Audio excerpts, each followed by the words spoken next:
I'm Manish Tyagi, Darden MBA class of 2018.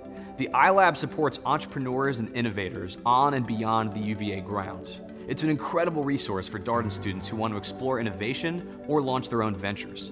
Let's hear from some of our students about their experiences there.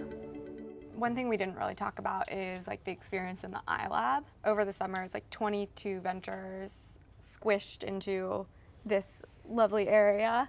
And then during the school year, and it's awesome because you get to get questions answered. Like I sat right next to a PhD in chemical analysis, and he answered questions that I had for months in like literally 20 minutes.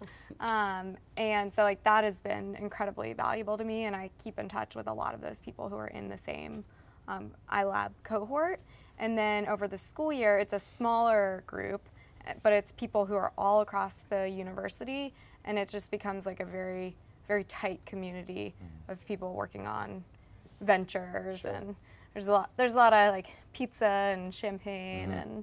I mean, you practically like lived here your second year. Yeah, I did. I feel like people forget that I go to Darden. I'm like, I'm here. Her sleeping bag is actually right. Yeah. I noticed that over there. I did not spend a night in the i.Lab, which I like kind of regret, but not really. You got 2 weeks left. You can spend it now. But no, it's been an amazing experience, and that's definitely why I came to Darden and have made time to still be a second year while also working on a venture.